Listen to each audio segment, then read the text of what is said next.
Tiago, capítulo 4, versículo 1 ao 10. Amém?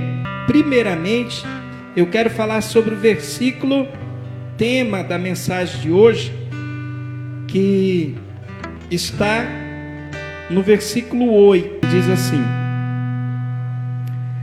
cheguem perto de Deus, e Ele se chegará a vocês. Limpem as mãos, pecadores, e vocês que são indecisos, ou de doube ânimo, ânimo doube, ou de duplo ânimo em algumas versões, purifiquem o coração. Amém? Senhor, em nome de Jesus, eu oro mediante esta palavra e peço que o Senhor fale em cada coração conforme a tua perfeita vontade, em nome de Jesus. Amém. Amados irmãos, o Senhor me trouxe ao coração essa passagem do versículo 1 ao 10 para nós estudarmos, e eu vou estudar aqui um pouco com vocês do versículo 1 ao 10. Eu coloquei essa passagem na Bíblia, no áudio, na Bíblia digital que eu tenho no celular, e lá eu ligo o áudio e fiquei ouvindo, como de costume faço com os estudos, e ouvi inúmeras vezes essa mesma passagem, inúmeras vezes, meditando em cada versículo, para tentar entender um pouco daquilo que o Senhor começou a falar ao meu coração, sobre o duplo ânimo, ou as pessoas indecisas na presença de Deus, e na vida como um todo. Cuidado com isso, irmãos. A indecisão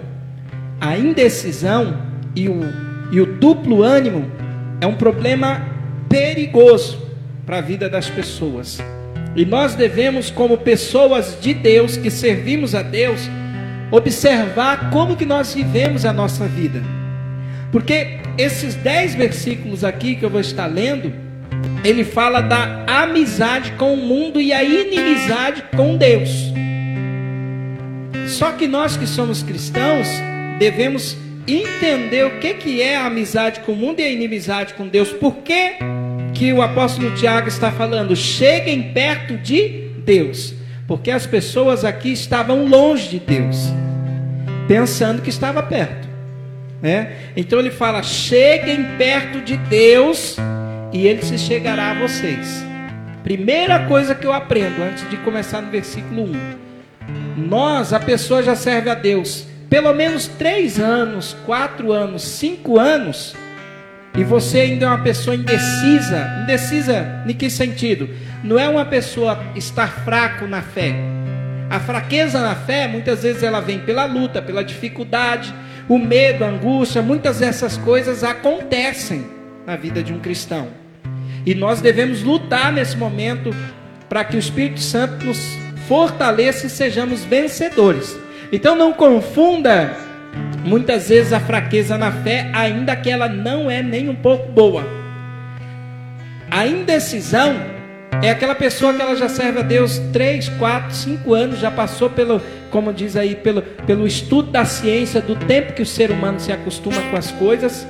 A ciência, a psicologia vai dizer que é um tempo de 3 anos, no máximo 5 em algumas pessoas, para a pessoa se acostumar. A pessoa se acostuma com o casamento, ela se acostuma com a empresa que ela está, ela se acostuma com algum lugar, e se ela realmente não gostar, é o momento do perigo, onde ela vai começar a não querer estar mais ali, ou não querer estar naquele casamento, ou não querer estar naquela empresa. E na igreja conta-se isso também. Não deveria, mas acontece que você vê às vezes a pessoa nos 3 primeiros anos, aquele fervor espiritual, e daí passa 3 anos, 4, a pessoa, você olha para a pessoa, ela está: eu sirvo a Deus, mas eu não estou falando de luta, preste atenção, não estou falando de prova, não estou falando de tentação. Vamos falar em tudo isso, porque isso vem sobre a vida de todo cristão, tenha ele 40 ou 50 anos de igreja. Eu estou dizendo a pessoa que ainda está indecisa: eu sirvo a Deus ou não sirvo? Eu quero ir para o céu ou eu não quero? Eu quero... Irmãos, não é tempo mais. Se você se encontra nessa situação, ore, porque isso é perigoso, e o diabo te rodeia. Isso é a pessoa de duplo ânimo. Ela fica na indecisão se ela quer servir a Deus, se não quer. Um dia quer servir a Deus, o outro dia não quer.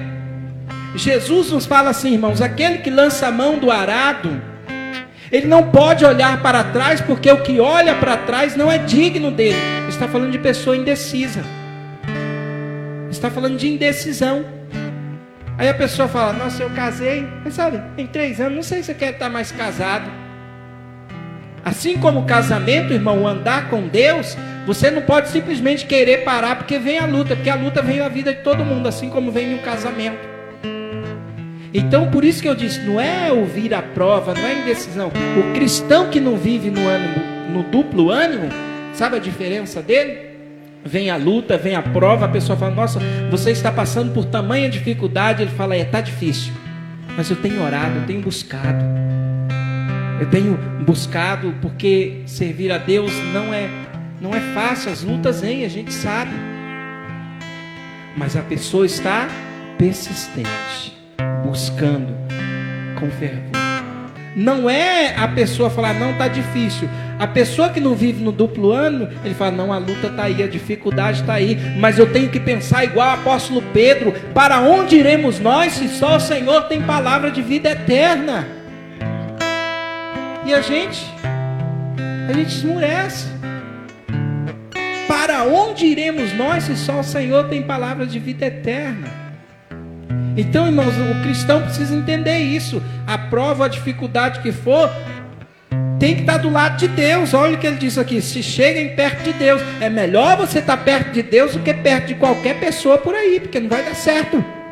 O teu amigo lá do mundo, o teu amigo, o teu familiar, seja quem for, não vai fazer por você ou por nós o que Deus é poderoso para fazer.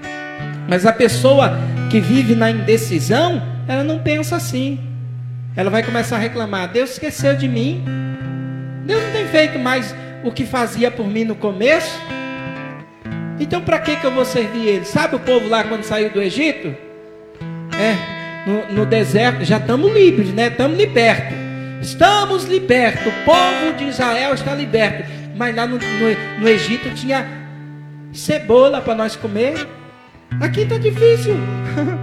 Olha como era a nação de Israel. A gente não vê coisa parecida, né? Mas no Egito estava preso, estava escravizado, mas tinha cebola para comer. Aqui, o que acontece, irmão, com a pessoa da mentalidade fraca? Ela não aguenta enfrentar a dificuldade, não vendo ela que quando ela passar no deserto, ela vai estar num lugar de sucesso. Por isso que muitas pessoas não chegam em alguns lugares, irmãos. É fácil olhar para a vida de um empresário, de um grande líder, e dizer, ele está lá, porque ele nunca passou nada. Não é assim, irmãos. Todo mundo passa fase de deserto. Mas a pessoa do ânimo duplo, o primeiro pensamento dela é desistir. Sempre eu falo para as pessoas, desistir é sempre a parte mais fácil. Porque você vai, entrega os pontos, mas não é isso que Deus espera de nós. Ele falou, não seja indeciso, não viva no duplo ânimo. Hoje eu quero servir a Deus, amanhã eu não quero. Hoje eu quero louvar, amanhã eu não quero. Irmãos, isso é indecisão. E eu confesso para vocês que eu ouvi essa mensagem e eu falei, Senhor, nós devemos tomar cuidado com isso. Lá no versículo 1 diz assim, ó, de onde procedem as guerras e brigas que há entre vocês? De onde, senão dos prazeres que estão em conflito dentro de vocês? Olha só que interessante. De onde provém? Ele está falando, senão dos desejos, em alguma versão está dentro de nós mesmo, irmão. O diabo, Jesus explicou muito bem. O diabo age com desejo no coração. Por isso que Jesus falou, você está preocupado, você vai comer. Não estamos falando aqui na nossa época, Jesus não estava falando contra a higiene. Mas estava falando, não é o purificar, não é o lavar a mão, deixar de lavar. É o que está aqui no coração que vai prejudicar vocês, que vai perturbar vocês, que vai fazer vocês entrar em guerra com o irmão, em guerra com sua família, em guerra no seu casamento. Porque vocês vivem indecisos, ele está dizendo. De onde procede essas coisas? Ele diz assim, é do próprio prazer dos conflitos de cada um. O diabo, irmãos, trabalha nos nossos desejos e vontades. O diabo trabalha nos nossos desejos e vontade. A psicologia vai usar outro nome para o duplo ânimo. Quem lembra a palavra que eu esqueci? Bipolar, exatamente, né? A pessoa é bipolar, não tem nada contra a psicologia, tá? A psicologia vai usar assim, fez isso porque é bipolar. Tudo é psicologia, tá certo? Mas a Bíblia fala da pessoa de duplo ânimo, da pessoa de indecisão. Sabe por quê? Eu até conversava com Samuel de manhã e falava sobre a questão da psicopatia das pessoas. A Bíblia trata diferente, tentações e demônios. Desde criança o diabo tenta pessoas. Não é que uma pessoa não possa mudar. E o Samuel me dizia assim, tio, lá no estudo, um professor cristão, ele tenta apresentar isso, tentar conciliar que realmente existe o mal que perturba as pessoas. Porque quem não crê em Deus não vai pensar nisso. Vai simplesmente dizer, a pessoa é assim mesmo, ela é bipolar, ela é de duplo ânimo. E quando você diz para uma pessoa que ela é assim mesmo, ela nasceu assim, ela é síndrome de Gabriela, ela não vai mudar, ela nunca vai se esforçar para mudar, porque ela não entende que existem poderes das trevas, nós que somos cristãos, lutando para destruir as pessoas. O que é o desejo, irmãos, para fazer seja o mal ou o bem? É algo que vem instigar dentro da pessoa. Você tem que fazer isso. O desejo maligno, ele vem pelo sopro de Satanás no ouvido da pessoa. Não é só porque a pessoa está endemoniada ou não. Então o desejo maligno, o diabo chega e fala, você tem que larga a sua esposa, larga o seu marido, vai com aquele lá, porque ele não se importa mais, né? Ele não está nem aí mais para o casamento, ele não trata você igual tratava antes, não se cuida mais, sabe aquelas coisas? E o que isso tem a ver com a amizade do mundo, pastor? O mundo pensa diferente de nós. Você vai pedir conselho talvez para o seu amigo, para a sua amiga, para a sua vizinha, ela vai dizer, é assim mesmo, larga desse trem, porque não se cuida mais. E aí, os cristãos ainda usam o ditado mundano, sabe aquele ditado feio, né? Mas eu tenho que falar porque todo mundo entende. Comeu a carne, tem que roer o osso. Irmão, isso aí é ditado mundano.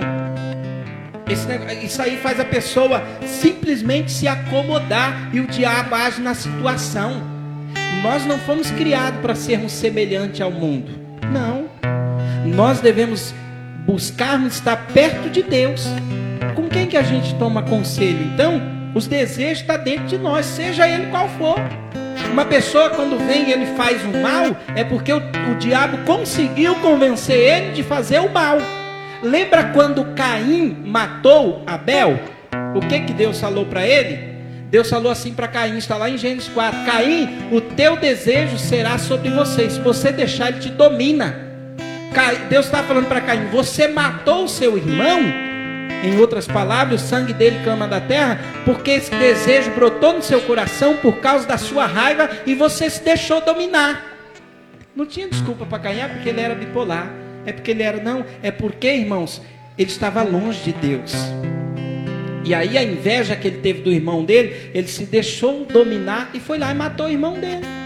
A pessoa foi lá cometer um adultério, seja quem de nós que isso não aconteça, mas se acontece, é porque por algum motivo a gente se afastou de Deus e o diabo ganhou espaço e conseguiu convencer a pessoa.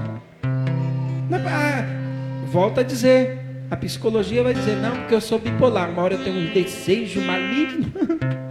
O desejo sempre vai vir, irmão, sobre todo mundo. Você pensa que, eu queria ser um pastor, né? Eu acho que pastor não tem desejo maligno nenhum. Eu vou te ensinar o segredo.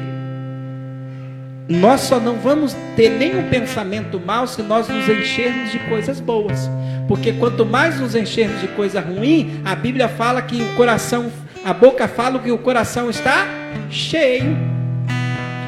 Aquilo que nós nos alimentamos, aquilo vai aflorar dentro de nós. Aquilo que nós olhamos, a Bíblia fala que os olhos são a candeia do corpo. Se os teus olhos forem mal, todo o teu corpo será tenebroso. Então não é porque a pessoa é um pastor, ou é um fulano, beltrano, é um ciclano. É aquilo que nós nos alimentamos, olhando, conversando, fuxicando, fofocando, desgraçando a vida. Não tem outra coisa. Não é que um cristão é Superman. A questão está em quem se alimenta mais da palavra de Deus e deixa aquilo fluir no coração do que das outras coisas, irmãos. Sabe por que as pessoas afloram tanto mal? Veja os programas de notícia. Parece que quanto mais divulgam pessoas roubando, matando, fazendo saques do Pix, mais aumenta, porque divulga. O bandido que já estava com desejo, ele se alimenta ainda mais daquilo, ele vou fazer também. Não é assim que acontece? Porque começou a divulgar. Começou a divulgar que uma coisa não tem problema. Aquele cristão que até então ele era recluso, ele vê que o outro irmão está naquela, como diz, naquela parada, naquele estilo de vida. Ah, eu vou viver assim também. Porque está todo mundo se acostumando. E aí a gente vai se alimentando das coisas, irmãos. Coisas que são satânicas, parece que começa a ficar normal no meio da igreja. Novembro, por exemplo, é dia do Halloween, né? Será que um cristão, veja bem, será que um cristão, eu não vou nem falar das outras festas, que tem coisa que é compatível. Mas Halloween, não que seja compatível, mas vamos dizer, relevante, né? Mas Halloween, por que o senhor está falando isso, irmãos? Por causa da igreja? Não, é porque eu estava assistindo uma reportagem essa semana, e sabe o que a reportagem disse? O repórter falou que o Halloween já é a segunda maior festa do Brasil e que mais vende. Eu fiquei abismado, porque o Brasil, dizemos que é 85% de cristão. Pois é, não se assuste, mas vai passar o Natal. Porque nos Estados Unidos é a maior, Halloween e Natal. O Natal nós celebramos a Cristo, né? Mas o Halloween celebra o quê? Ainda que Natal a gente não sabe o nascimento de Jesus, afim, é outra coisa. Mas Halloween é dia das bruxas. Halloween é culto aos mortos. Ah, mas é tão bonito me enfeitar, fazer algumas coisinhas. De que lado a gente vai ficar? De Jesus? Eu vou me deixar me dominar, irmãos? É o meu posicionamento. Você faz o que... A pessoa faz o que quer da vida. Mas o ser humano vai se acostumando. A escola nunca vai deixar falar de Jesus. Mas dessas coisas eles vão deixar. Entendeu? Estou só citando um exemplo porque isso me assustou. Eu falei, Senhor, nós somos um país cristão. O Senhor falou no meu coração. E os Estados Unidos também não é? O maior país protestante do mundo? E que mais cultua o Halloween? Ah, pastor, que bestagem. É só uma festa. O diabo age em coisas assim, irmãos, que parece sutil. E depois a gente se acostuma. Enfim, versículo 2. Vocês cobiçam e nada têm. Matam e sentem inveja, mas nada pode obter. Vivem a lutar e a fazer guerras. Nada têm porque não pedem. Pedem e não recebem porque pedem mal, para esbanjarem seus próprios prazeres. Pastor, então quer dizer que eu não posso pedir as coisas para Deus? Pode. Mas o que a gente pede para Deus não tem que ser só para nós, senão nós estamos com um pensamento egoísta. Senhor, eu quero ficar rico. O Senhor está lá falando, quando você ficar rico, você vai ajudar os seus irmãos? É, Senhor, eu vou até certo ponto, né? Ah, mas eu quero ficar rico com a minha sabedoria, com o meu dinheiro, com o meu propósito. E está dizendo aqui, ó, que as pessoas pedem mal por quê? Porque só pensam nos próprios desejos, nos próprios prazeres. Só pede uma coisa pensando nele. É o mal do ser humano, irmãos. Se nós não pensarmos, a gente é assim. Lembra que eu contei no meu testemunho, não vai dar tempo aqui, da locadora? Na minha época, eu ia montar a locadora. Mas não ia dar certo para mim. Porque eu me converti, aí eu ia continuar vendendo tudo quanto é filme profano e música e coisa lá. Então o crente, irmãos, ele é amigo de Deus. E a amizade com Deus nos separa de algumas coisas no mundo. Não tem como a gente querer estar numa geração. Isso não tem a ver, eu falo sempre, com a cor da igreja, se tem luz, se não tem, porque a música é mais... Isso tem a ver com a diferença do mundo, irmãos. Não tem como a gente servir a Deus e a gente quer ser natural no mundo. Eu sou cristão natural. Eu sirvo a Deus, mas eu tenho minha vida pessoal. Não tem como, irmãos. Nós somos separados. Por isso que a palavra de Deus diz, santo é separado. Não somos perfeitos, mas a palavra santo diz separado. A gente tem que se separar daquilo que é mundano, daquilo que é profano. Versículo 4, olha o que diz. Gente infiel. É pesada a palavra que ele dá aqui, porque ele diz, vocês não sabem que a amizade do mundo é inimizade contra Deus? Aquele, pois, que quiser ser amigo do mundo se torna inimigo de Deus. Ou vocês pensam que é em vão que a Escritura diz: é com ciúme que por nós anseia o Espírito, que Ele faz habitar em nós, mas Ele nos dá cada vez mais graça. Por isso diz: Deus resiste ao soberbo, mas dá graça aos humildes. Deus resiste aos soberbos, mas dá graça aos humildes. Tem pessoas, irmãos, a gente tem que entender que a gente não vai mudar ela. Você, marido, não vai mudar aquela esposa. Você, esposa, não vai mudar aquele marido. Porque às vezes a pessoa é egoísta. Às vezes a pessoa é soberba. Às vezes ela é aquela pessoa que ela quer que todo mundo entenda ela. Todo mundo tem que me entender. Aí eu volto para a psicologia. Eu sou bipolar, eu sou de duplo ânimo. As pessoas têm que me entender. Eu tenho um problema. Eu não estou falando do problema, irmão, mas tem gente que quer permanecer no problema. Porque tem gente que, conhecendo a Deus, estou falando de quem conhece a Deus, não estou falando aí do mundo, quem nos assiste e não conhece. Como pode nós conhecermos a Deus 3, 4, 5 anos? A tentação vem todo dia para todo mundo, porque se o diabo tentou Jesus, não adianta pensar que ele não vai tentar você, nós não somos melhor que Jesus. Não vem com essa conversa: olha, o diabo nem tenta o pastor, que maravilha. Deus blinda o pastor, né, com o sangue do cordeiro, como cantam por aí, e o diabo passa longe dele, né? É assim que o diabo usa?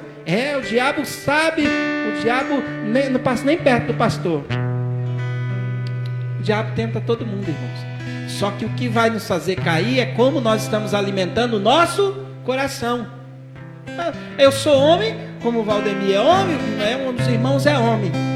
Aí o diabo fala assim: olha, é só o pastor que não enxerga uma mulher bonita passando, os outros tudo enxerga, todo mundo enxerga, toda irmã enxerga, todo ser humano enxerga as coisas. Mas como que a gente alimenta o nosso coração? Todos os dias. Quais desejos prevalecem no nosso coração? As coisas não acontecem assim do dia para a noite na vida de ninguém. Aí a pessoa vive um casamento de duplo ânimo. Tem que me entender, né? Tá que nem o técnico de futebol, tem que me engolir, tem que me aceitar assim mesmo. Já casou? Resista. O diabo tenta, irmãos, todo mundo. Isso aí não existe para nós que somos cristãos. O nosso posicionamento era para ser diferente. Era para nós tentarmos viver da melhor forma possível. Mas não, a gente vê a igreja, os casais evangélicos copiando o mundo. Vai lá a mulher mundana, chama a mulher de Deus, fala: vou te dar a receitinha para você manter o seu marido aqui na linha. Só se for na linha do trem. Não tem jeito, irmão. O ser humano já havia acreditado, o ser humano por si só não presta. Mas aí a mulher crente, ao invés de buscar o conselho na palavra de Provérbios 31, ela fala: não, mas aquela mulher lá, nossa, ela é um espetáculo, ela é tão linda, ela é tão perfumada, é por isso que ela ganha. Não, isso aí não evita tentação nenhuma. Nós temos, irmãos, a palavra de Deus como modelo de vida para a nossa vida. As pessoas é que pensam errado. E aí o apóstolo Tiago diz mais, já estou terminando. Ele diz, versículo 7: portanto, sujeitem-se a Deus, mas resista ao diabo, e ele fugirá de vocês. Olha a chave aqui, ó.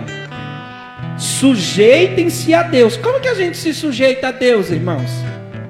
Primeiro, estudando a palavra de Deus, ouvindo a palavra de Deus e aplicando na nossa vida, né? Se esforçando para aplicar pelo menos, né? Como diz o ditado, né?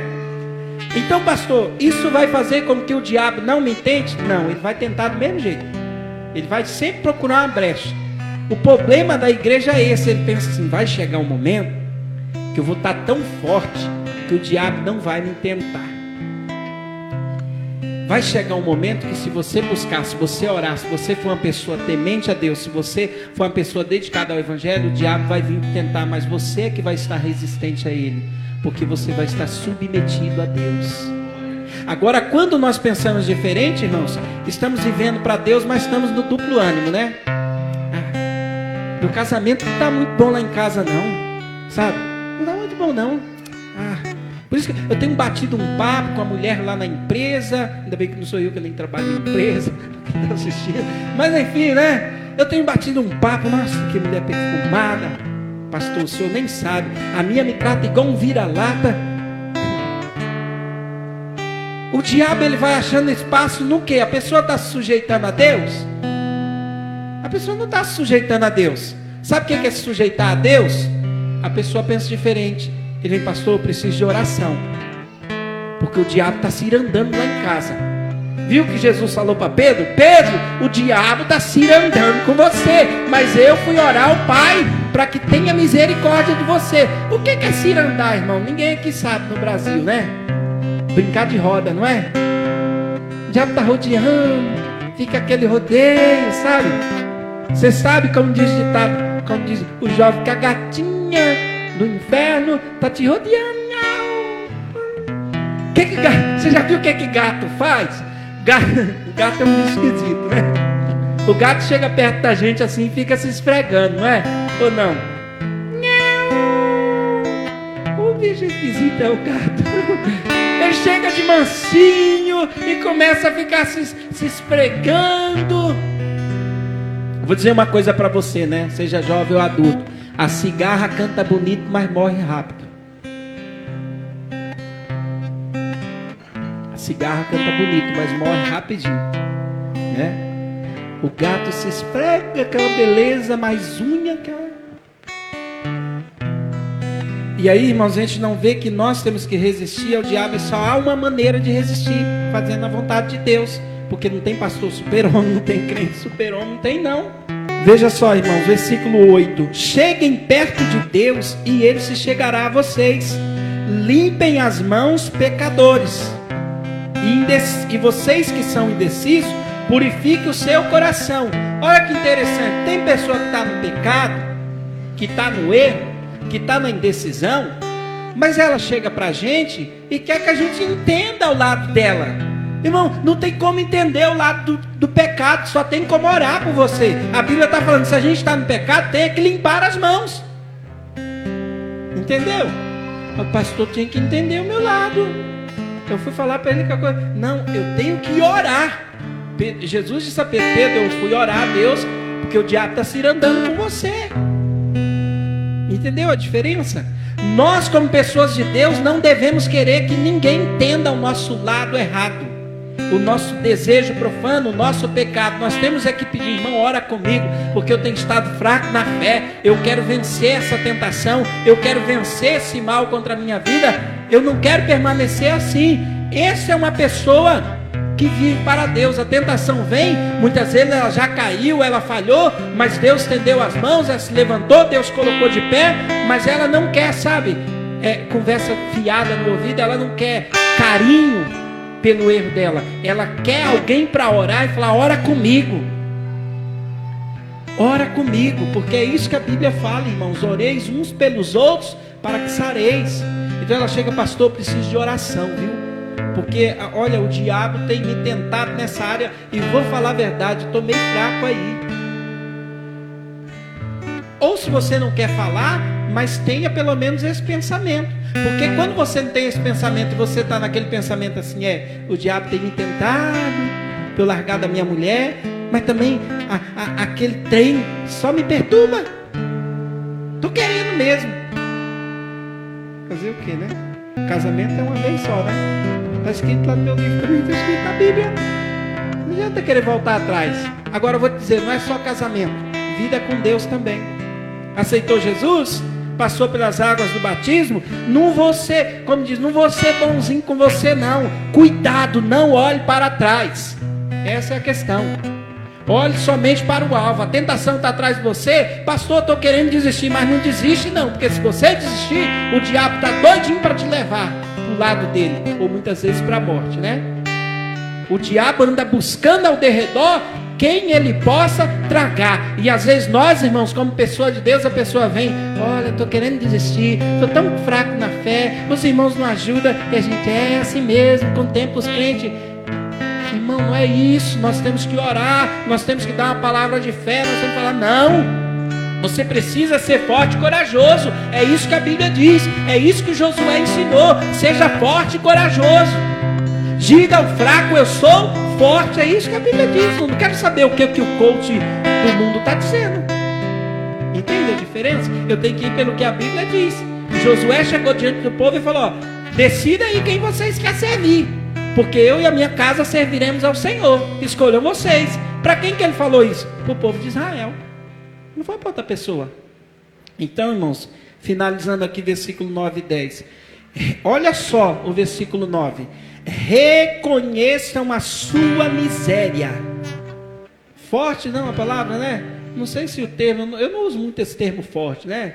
Mas verdadeira, porque a verdade é o que liberta.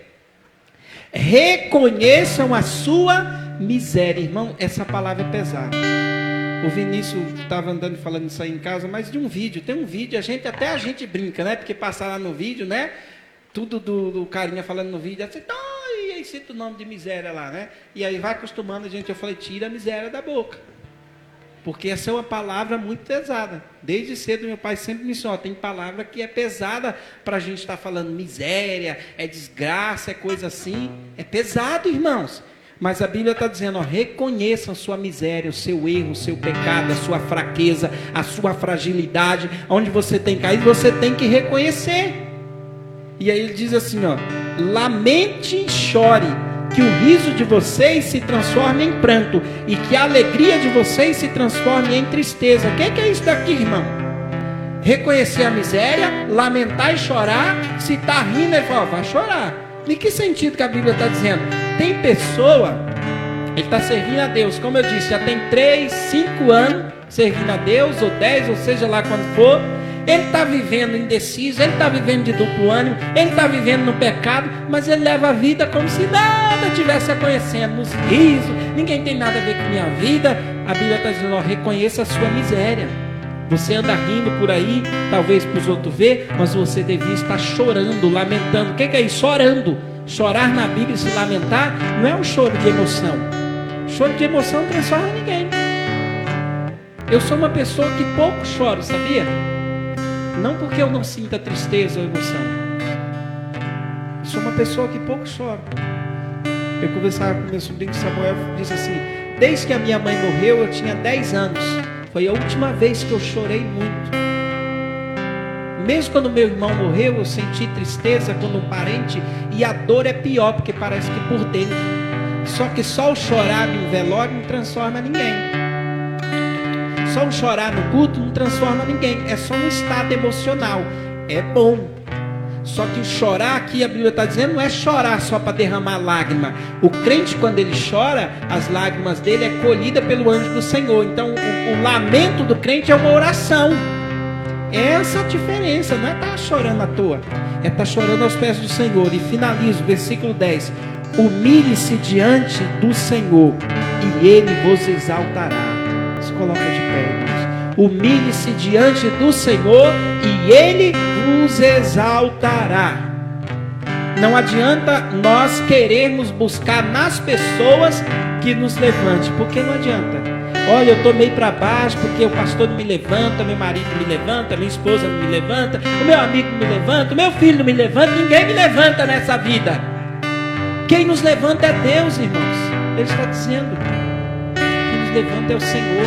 E se você não se apegar nele, a coisa é difícil. Amém? Vamos finalizar orando em nome de Jesus.